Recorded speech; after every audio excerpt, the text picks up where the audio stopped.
So hello students, this is Vivek Karmakar, the head of foundation at Pearl Academy. I welcome you today for this recorded session. This is on how to crack your entrance examination at Pearl Academy. The entrance examination, which is on 28th and 29th of January at various cities across the width and the length of the country, requires you to get your admit card on the day of the entrance examination. But to begin with, I would like to congratulate you all that you have chosen to study the field of design. And by doing that, you're one step closer to your dream anyway. And through this entrance examination and the interview that you will go through, you are going to progress further and further, proceed further and further towards your chosen dream. Now let's see what is the entrance examination all about. You would be having a lot of questions in your mind, and to address that, I am here today with you. The entrance examination consists of two elements. One is the general proficiency test, and the other is the design aptitude test. The general proficiency test and the design aptitude test, they basically test your cognitive function of the brain.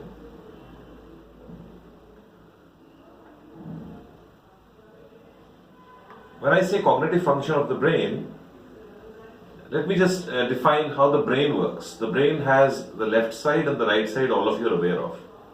Now one side, which is the left side, it basically focuses on logical thinking, your reasoning ability, whereas the right side has supports the creative and non-verbal function. So the GPT basically assesses you on methodical and logical thinking, your reasoning abilities, your language proficiency, your interpretation of data, and some basic mathematics. The GPT begins at 9 o'clock in the morning, and you are requested to be at the center at least half an hour before the GPT begins, the entrance examination begins. The basic materials that you need to carry is pencil, eraser, some color pencil. Calculators are not allowed. You could carry crayons. When you arrive 30 minutes beforehand, you can settle down, and I would advise you, it is advisable that your guardians and parents come along with you. We have panelists with whom your parents and guardians can have a conversation. If they have any questions regarding the chosen field that you have opted, regarding the academy, regarding the course of 4 years of education in design field, so those can be addressed as well. So please arrive in time with your guardians and parents. So coming back to the general proficiency test, which for UG and PG is for 1 hour. For MA students, it is for 2 hours. Now, what are the things that are inside the GPT? There is quantitative ability, communication ability, language comprehension, analytical ability, general knowledge, and managerial ability. So it gauges your aptitude for all this which I have mentioned. Whereas managerial ability is specifically for certain courses. However, the first 5 which I have mentioned, for example, the quantitative ability or communication ability or language proficiency, analytical ability, and general knowledge, is for all courses. I'll go one by one, describing what quantitative ability means, or communication ability means, or language comprehension, or analytical or general knowledge. Under quantitative ability, you are assessed on numeric ability. How good you are with numbers. Your arithmetic reasoning skills. How good are you at problem solving. So, arithmetic reasoning skills, very basic arithmetic. class 10th arithmetic, something to do with commercial mathematics, algebra, yeah,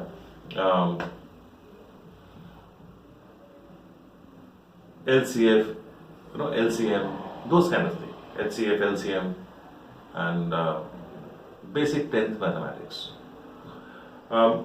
Solving old question papers will help you to develop these core skills like accuracy and speed and mathematical calculation and reasoning.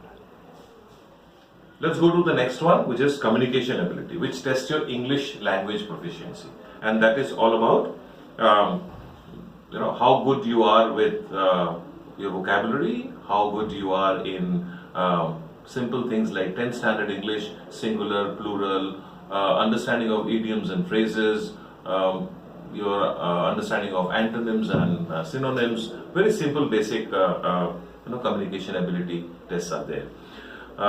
Further, there is language comprehension, in which you are given a passage and how you decode that passage, how you analyze and summarize the story that you read, how you make a connection between what you read and what you know, how you are able to make a film, kind of a storyboard in your mind, and you are able to differentiate between what is essential information and what is important information, and how do you express that through the multiple choice questions, which actually is in your general proficiency test. I'll just show you how the general proficiency test paper looks like.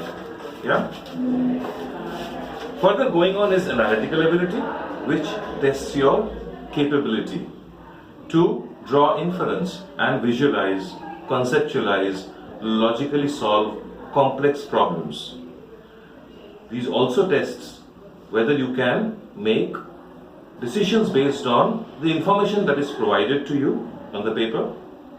And to develop analytical ability, what you need to do is to improve your observation skills and pay attention to details. Try to think of a problem from various perspectives and then arrive at multiple solutions, and then you select the best right option. For example, if you think that if you can think of a problem, I would say traffic is a problem. So what if the number of vehicles multiply by 3-folds in the next 3 years in your city? How would you think of a solution, whether it is a parking solution, whether it's a solution of road rage or an orderly traffic. So a great way to solve these are to solve puzzles that improves this ability in you. Coming to the next one, which is the general knowledge. And general knowledge you're all familiar with. Basically tests your ability to and the familiarity with current affairs, arts, history, politics, fashion, events happening around the world, around your city, in your country, in the world, in various domains, such as which I've mentioned. How do you improve this? You improve this by reading newspapers, watching news, staying updated with the happenings in the world. Let's move forward to the design aptitude test. The design aptitude tests your creative aptitude, your observation skills, your originality of ideas, your drawing skills, your balance between creative thinking and practical thinking. The creative aptitude checks your aptitude to design, how you approach a particular problem. What is your process of thinking? What is the solution you arrive at? How observant you are. What is your level of retention when you observe something? And how do you see around and read about everyday things that you go across? I would request you to listen carefully and write down questions that you have and write your questions on the comment box. Uh, when you see this recording, you'll see a comment box below, and write your questions only in the comment box so that we can address those questions. Moving on to something that must have crossed everybody's mind: how good you should be at drawing. But I say drawing is how you communicate visually. So if you effectively communicate visually, whether it is you're using any material, any medium, that is fair enough. We are not looking for highly skilled, highly finished, exceptional artworks. We're looking how confident you are in how you communicate verbally or textually. When I say balance between creative and practical thinking, it tests your ability to reason with logic, visualize random things and thoughts logically. To do well in that, you could go through the previous year's questions, practice drawing skills, improve your creativity by doing some out-of-the-box thinking. You could please go through the website and check the design preparation which is there, and when you go through it, you will find a lot of presentations. You could also find some PDF files of last year's question papers. Download them and practice them. So to sum it up, the design aptitude tests basically tests your perception, your visualization, your lateral thinking, perspective and imagination, aesthetics and creativity, your general skills and visual logic. Like I've mentioned before, the examination is on 28th and 29th of January. You would be expecting the results on 7th of February for the same. I would like to hear some questions from your end after, like I mentioned in the comments box, after this session. I'll move forward to the next stage of the entrance examination. After the general proficiency test, which is for an hour, the next is design aptitude test, which is for 2 hours, and post that there is an interview, which lasts between 15 to 20 minutes. In the interview, I would suggest that you bring along your portfolio. Now, what is a portfolio? Let's understand the difference between a portfolio and a resume. A resume is in which you put your personal information, your educational qualification, maybe your test scores, your some achievements. Whereas a portfolio defines you. It defines who you are. It's a story about yourself. It reflects, in what things you're interested in. It also reflects your curiosity and your urge to learn more. How do you put all that into a portfolio? So what should be the nature of portfolio?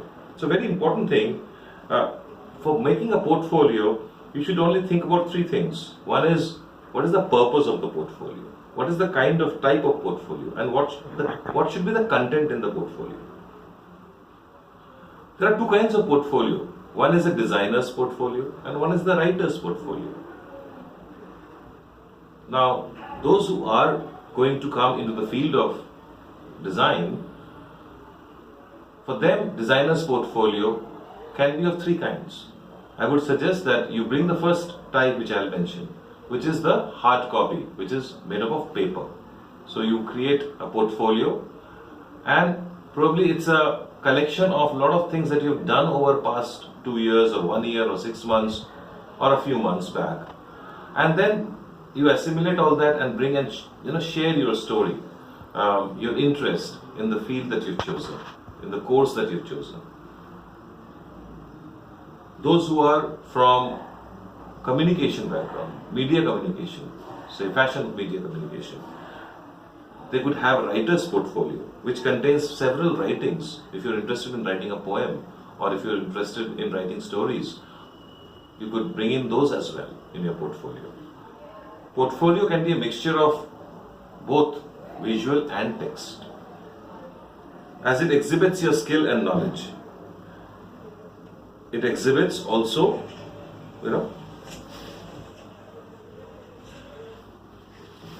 it demonstrates your ability to translate thoughts and ideas into reality. Like I said, the contents of the portfolio differs from domain to domain.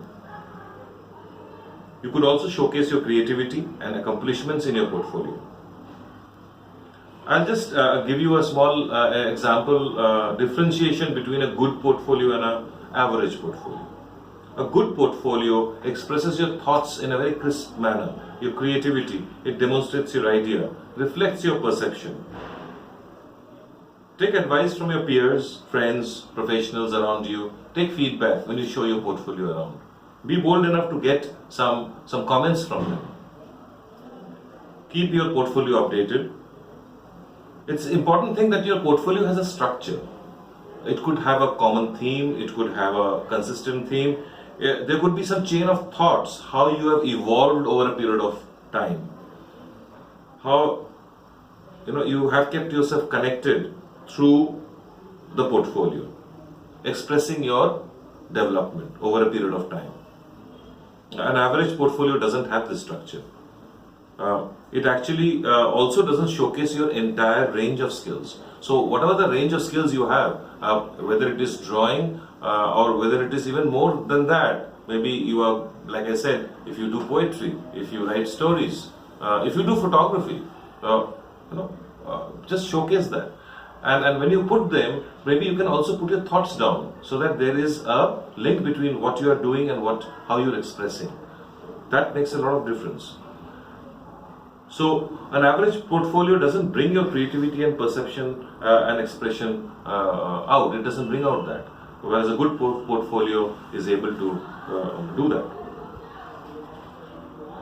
I would ask you to again write your questions on the comment section when you see this recording. Maybe some of the questions you may have. What are the kind of interactions that take place during the personal interview after the panelists have gone through your portfolio? Yeah, the panelists may just ask you to talk about yourself, your educational backgrounds, what kind of hobbies do you have. They could also ask you, where do you get your inspiration from? If you are a fashion student, they may ask you, what does fashion mean to you? If you are a student of product design, if you want to pursue product design, that is, they would ask you, what do you understand by product design? If you're from communication design, what do you understand by communication design? So you may have various interests in communication design. Maybe you want to become an illustrator, or maybe you want to go into graphic design or interaction design. So explain that, express that very confidently. You could be also asked regarding certain things like what do you read, how aware you are about your environment. If you're from fashion media communication, you could be asked, what do you understand by media? Questions can be based on things that you say that you read. For example, if you follow a particular magazine, who is the editor of the magazine? Do you follow that editor? Do you follow their blogs? Do you have your own blog? How active you are on social media? How do you connect yourself on social media with the world around, with your friends around? If you're from fashion business, say for example, the question could be, what is your idea of a successful business? It could also be, name top 5 brands, and if you name them, what do you know about them? Yeah. If you follow certain fashion designer, if you do you visit art galleries or museums? Are you aware of your immediate surrounding? Do you follow news? Um, so if you're from say fashion and lifestyle e-commerce, that is what you're wanting to pursue. The questions could be what is retail? What is the difference between fashion management and fashion retail? So these are the certain questions that I have just thrown at you that you could be asked, and you could keep yourself updated with. Um, a simple question can also be, why do you want to pursue this field? What do you want to, where do you see yourself after, say, 5 years or 4 years or in future? And I hope I'm going to get some very interesting questions when you see this recording, and write on the comment section only to get your answers and your feedbacks. Thank you so much.